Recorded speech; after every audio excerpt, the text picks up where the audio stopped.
할렐루야. 우리 주 예수 그리스도의 은혜와 평강이 여러분과 함께 하시기를 축원합니다. 오늘은 교회력으로 대강절 제1주입니다. 성탄절 전에 4번의 주일을 가리키는 절기입니다.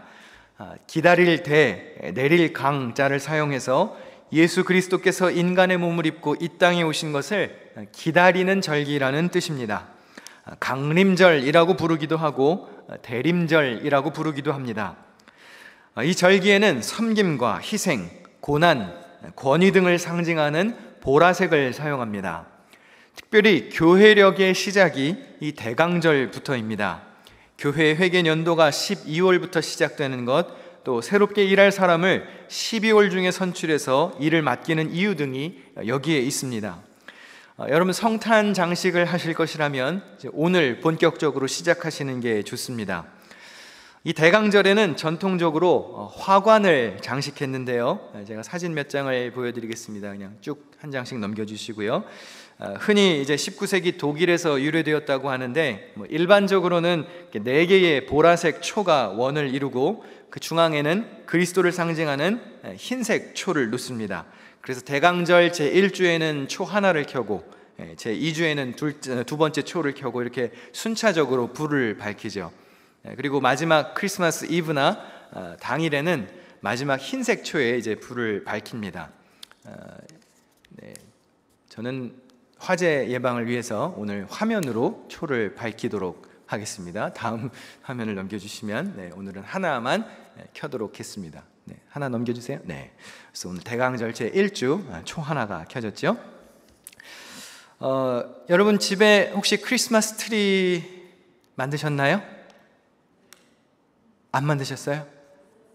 그런 거 안 해요? 해야 되는데. 옛날에는 크리스마스 트리에 먹을 거를 달아놨대요. 이렇게 사과나 오렌지나 작은 빵이나 사탕 같은 것을 매달았답니다.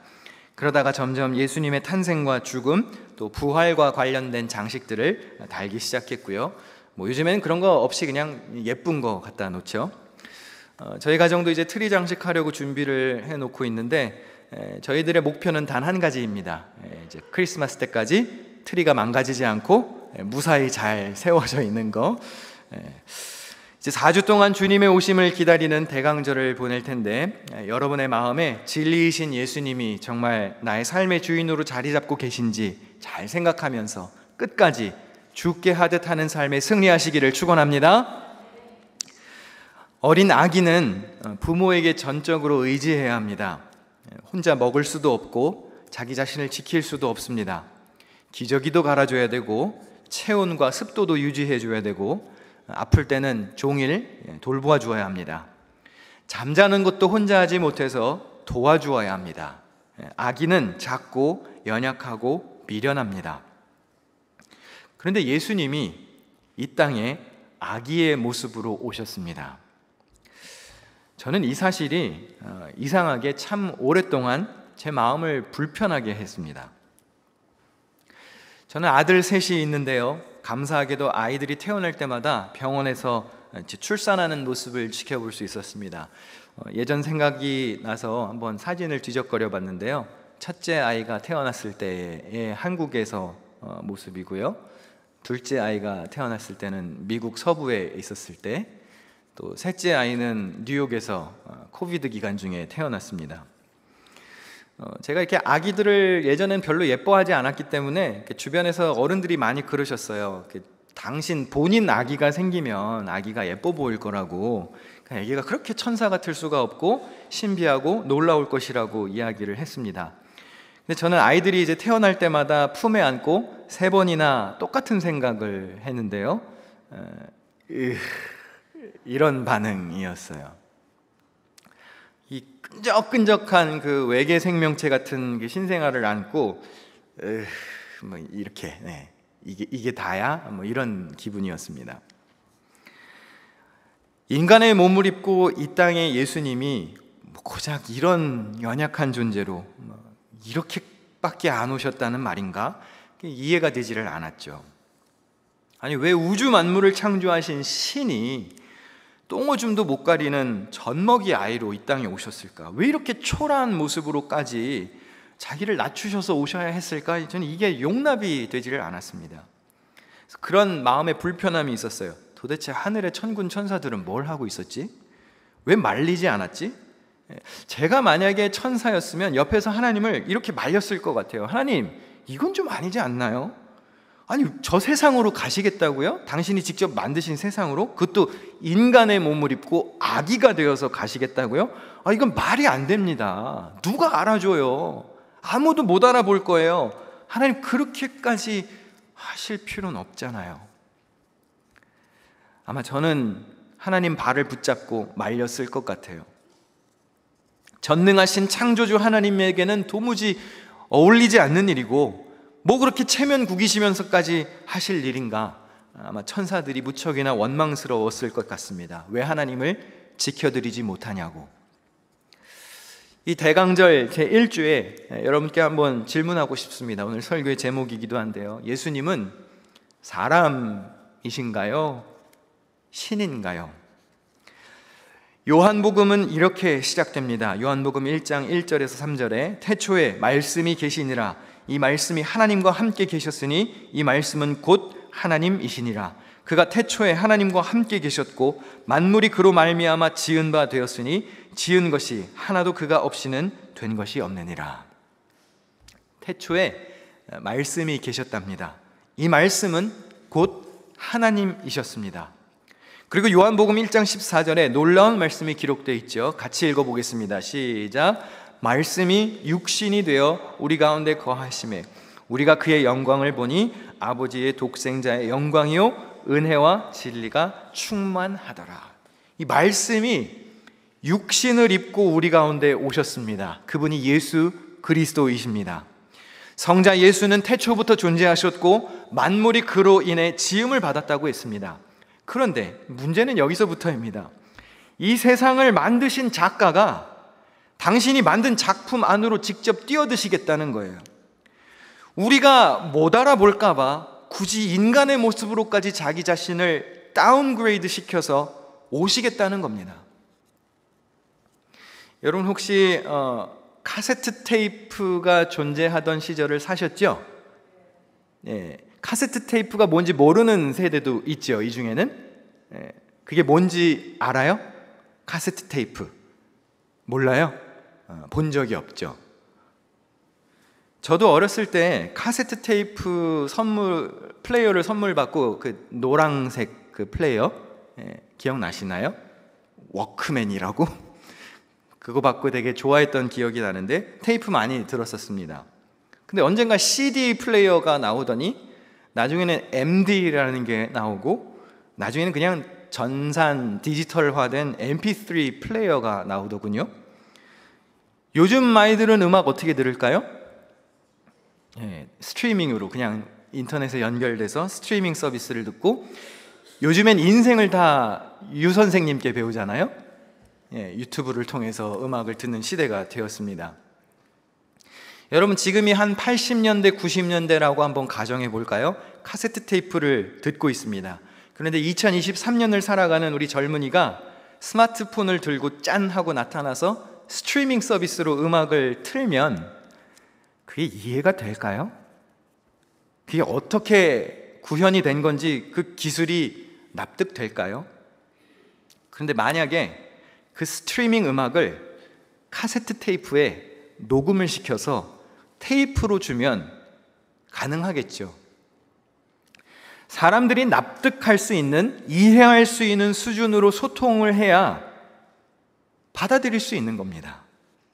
하나님이 인간으로 우리에게 오신 사건이 그와 같습니다.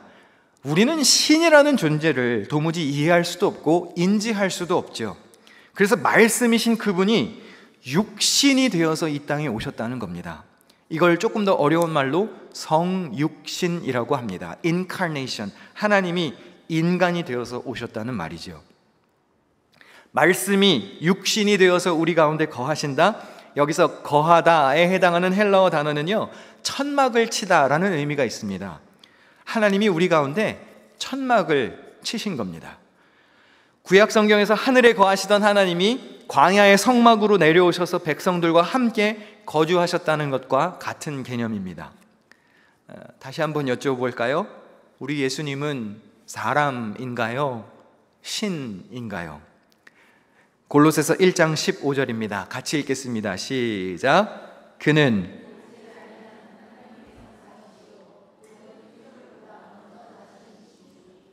예수님은 완전한 사람이요 완전한 하나님이십니다.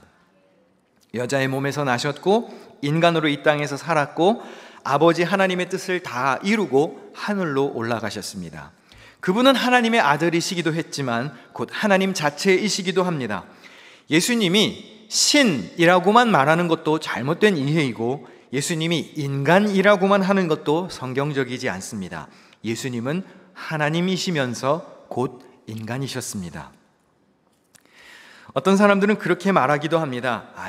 하나님이 그냥 잠깐 인간의 몸을 빌려 입고 변장하고 나타나서 그냥 좀 쇼하다 가신 거야. 그냥 연기하다가 올라가신 거야 라고 말하는 사람들도 있습니다. 그래서 신이시니까 원래 십자가 고통 그런 거 하나도 못 느끼셨는데 그냥 아픈 척 한 거라고 말하는 이들이 있습니다. 예수님은 완전한 하나님이시기도 했지만 완전한 인간이셨기 때문에 사람이 느끼는 고통을 다 겪으셨습니다. 누가복음 22장에 보면 아버지여 만일 아버지의 뜻이거든 이 잔을 내게서 옮기시옵소서 그러나 내 원대로 마시옵고 아버지의 원대로 되기를 원하나이다 그랬습니다. 고통스러우셨기 때문에 피하고 싶으셨던 거예요. 인간적인 마음이 있으셨던 것이죠. 예수님은 배도 고프셨고 피곤해 하시기도 했습니다. 마가복음 11장에 보면 이튿날 그들이 베다니에서 나왔을 때에 예수께서 시장하셨다고 했고요.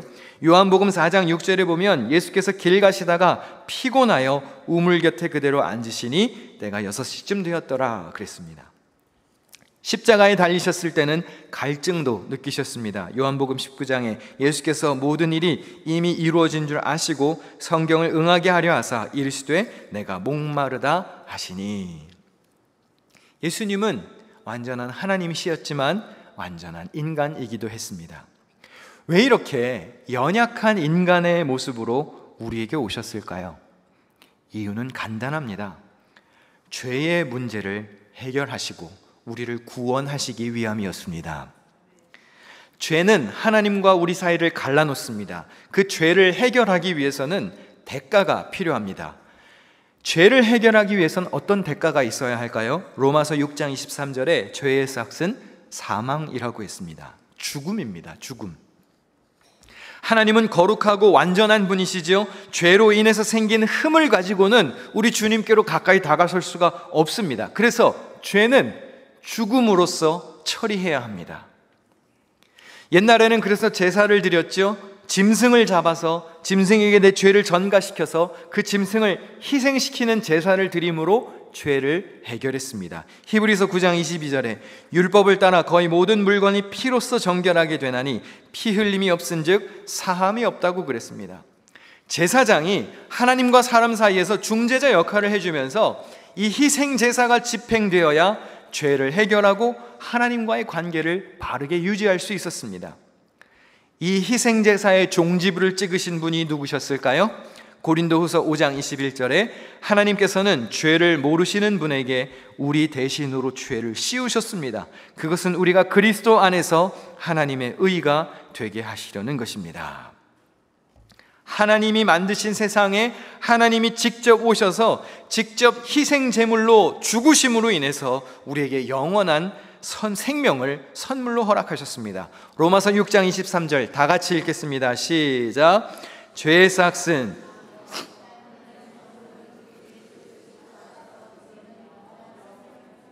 할렐루야. 여러분 한번 생각해 보십시오. 원래는 누가 죽어야 되는 것이죠? 죄를 지은 내가 죽어야 되는 겁니다. 내가 죽는 것만이 죄를 해결할 수 있는 방법입니다. 그런데 구약시대에는 나 대신에 짐승을 대신 죽였습니다. 신약시대에는 예수님이 희생제물이 되셔서 모든 인류의 죄를 그냥 한 번에 다 해결하셨습니다. 그럼 한번 질문해 볼까요? 내가 한 건 뭔가요? 우리는 뭘 했죠? 우리는 아무것도 한 게 없습니다. 우리가 한 거 있습니다. 죄를 지었습니다. 죄를 짓고 또 짓고 또 지었습니다. 우리가 한 건 죄 지은 것밖에 없습니다. 죄를 누가 씻었습니까? 나 아닌 다른 생명이 죽음으로 인해 해결되었습니다. 매번 죄를 해결하는 방법은 내가 아닌 다른 생명으로 인한 공로였습니다. 죄와 흠이 없는 생명체가 나 때문에 죽어야 했습니다. 왜 예수님이 죽으셔야 했을까요? 예수님은 십자가에 달리실 이유가 단 1도 없으셨던 분입니다. 그런데 죄가 없으신 그분이 나와 자리를 바꾸어 주셨습니다. 나를 대신해서 주님이 죽으셨고 죽어 마땅한 우리는 살려주셨습니다. 그렇게까지 하시면서 우리에게 기대하신 게 무엇이었을까요? 요한복음 15장 12절 다 같이 읽겠습니다. 시작. 내 계명은 곧 내가 너희를 사랑한 것 같이 너희도 서로 사랑하라 하는 이것이니라. 우리를 죽게 내버려 두지 않으시고 살려놓으신 이유는 사랑하라는 거예요. 서로 사랑하라고. 그거 하라고 죽이지 않고 살려놓으셨단 말입니다. 그렇다면 우리가 이웃과 형제 자매를 용납하지 못할 이유가 무엇이고 사랑하지 못할 이유가 무엇입니까? 원래는 죽어야 되는데 그거 하라고 살려놓으신 거잖아요. 이미 살아있는 것 자체가 은혜인데 나의 공로가 아닌 예수 그리스도의 공로 덕분인데 내가 받은 구원의 은혜, 하나님의 선물에 기쁘고 감사해서 옆에 있는 너를 용서하지 못할 이유가 어디 있냐는 말입니다. 오늘 본문 6절에서 8절입니다. 그는 근본 하나님의 본체시나 하나님과 동등됨을 취할 것으로 여기지 아니하시고 오히려 자기를 비워 종의 형체를 가지사 사람들과 같이 되셨고 사람의 모양으로 나타나사 자기를 낮추시고 죽기까지 복종하셨으니 곧 십자가에 죽으심이라. 그는 근본 하나님과 본체이십니다. 예수님은 하나님이세요. 그런데 하나님과 동등됨을 취할 것으로 여기지 않고 자기를 비워내셨어요. 그래서 사람들과 같이 자기를 낮추셨습니다. 신이 하늘 보좌와 영광을 다 포기하고 누추한 인간 세계에 거처를 정하셨습니다. 그리고 우리를 위해 죽기까지 희생하셨습니다. 여러분 잘 들으셔야 됩니다. 이런 걸 불공평하다고 그러는 겁니다. 이런 걸 불공평하다고 하는 거예요. 신이 신의 영광을 받지 않고 죽어 마땅한 우리를 위해 자기를 버리셨어요. 이게 불공평한 것이죠. 그런데 우리가 하나님께 기도하며 공평하지 않다고 따지는 이유가 주로 무엇입니까? 나는 왜 이렇고 쟤는 왜 저래요? 그것 때문에 싸우는 거 아닌가요? 그것 때문에 따지는 것 아닙니까? 내가 우주의 중심이잖아요. 그러니까 불공평하죠. 그런데 하나님 편에서 생각해 보십시오.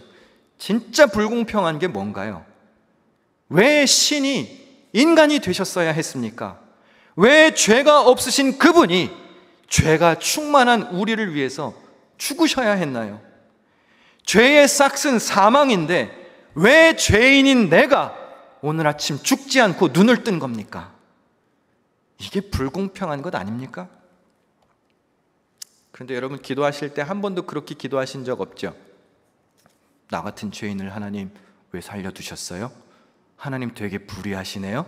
이건 공평하지 않잖아요. 빨리 나를 죽이세요. 그렇게 기도하시는 분 계세요? 아침마다 눈 뜰 때?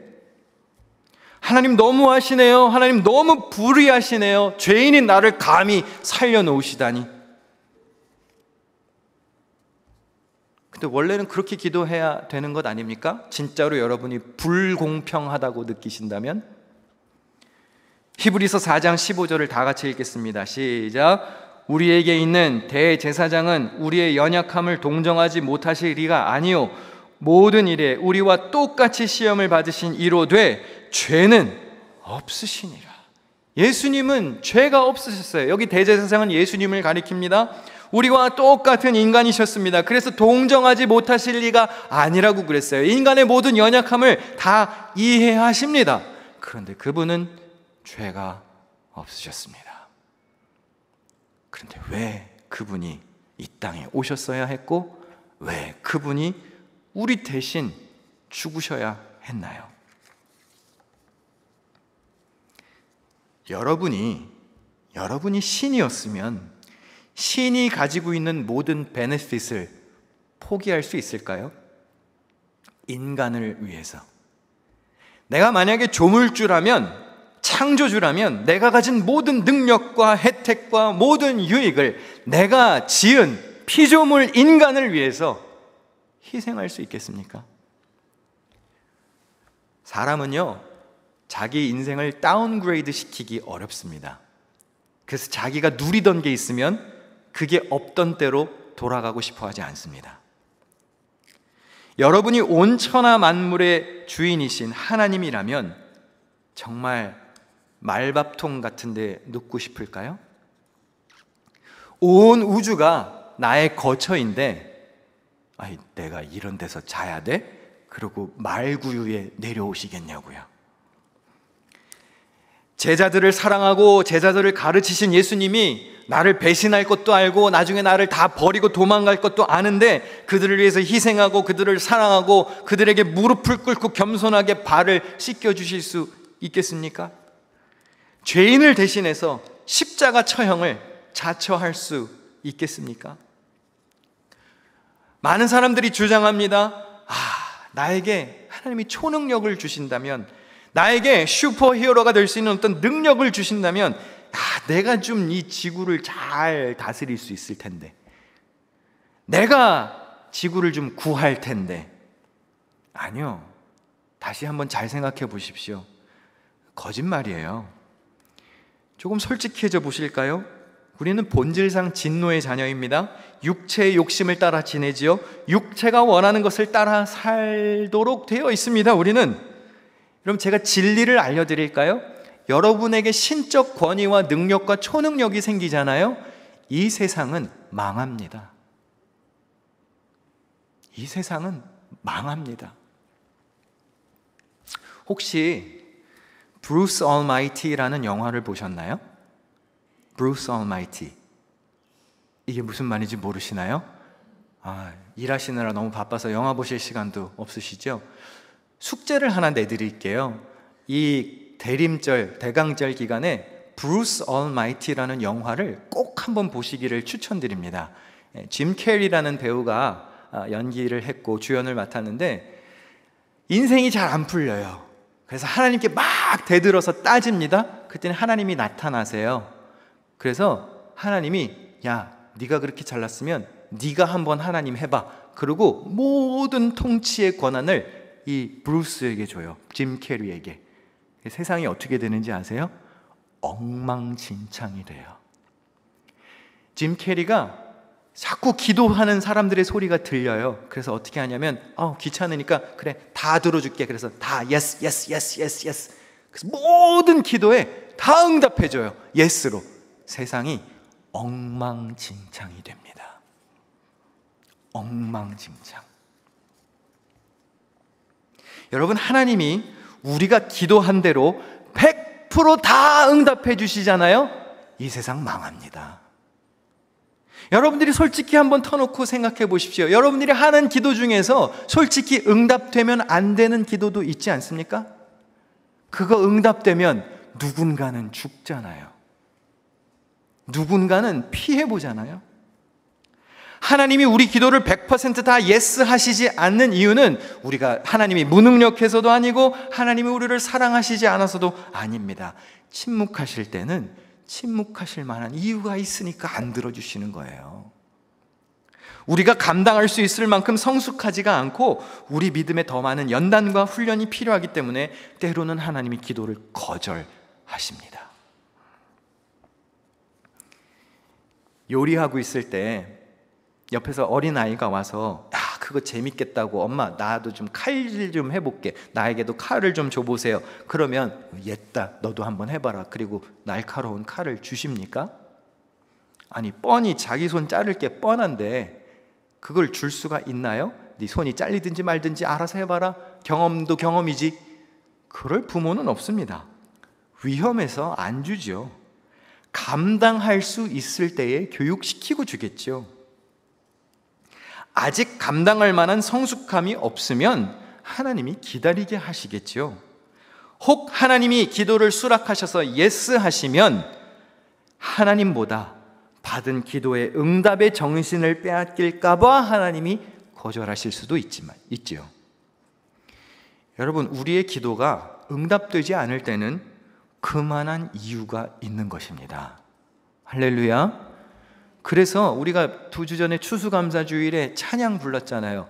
응답하신 기도 감사, 거절하신 것 감사. 근데 거절된 거 감사하십니까? 불공평하다고 따지는 것이 인간의 본성입니다. 하나님의 뜻을 완전히 이해하고 모든 유혹을 완벽하게 물리치고 주어진 사명을 완벽하게 완수한 사람은 딱 한 분 계셨습니다. 십자가 위에서 다 이루었다고 자신 있게 말씀하신 예수 그리스도만이 우리의 참된 소망이십니다. 그분은 죄 없이 탄생하셨습니다. 모든 시험을 말씀으로 무찌르셨습니다. 말씀이 육신을 입고 오신 분답게 말씀으로 이 세상을 이기셨고 모든 시험을 극복하셨습니다. 성탄절을 앞두고 있는 이 시기에 우리는 예수님이 걸어가신 길을 마음에 새겨야 합니다. 그분을 믿는 믿음이 우리를 구원으로 인도합니다. 그분은 우리가 살아가야 할 방법을 분명하게 가르쳐 주셨습니다. 오늘 본문을 조금 더 쉽게 번역된 새 번역으로 같이 읽으실 텐데요. 우리 본문을 읽는 동안 반주 좀 준비해 주시면 좋겠습니다. 한 절씩 번갈아 가면서 교독하겠습니다. 여러분은 같은 생각을 품고 같은 사랑을 가지고 뜻을 합하여 한 마음이 되어서 내 기쁨이 넘치게 해 주십시오.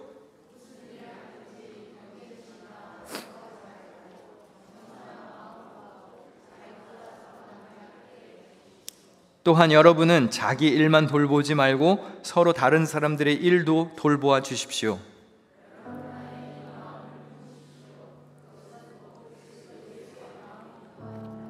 그는 하나님의 모습을 지니셨으나 하나님과 동등함을 당연하게 생각하지 않으시고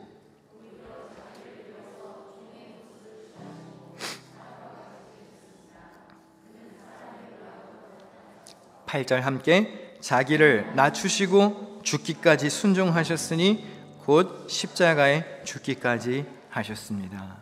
사랑하는 성도 여러분, 예수 믿는 성도가 걸어가야 할 길입니다.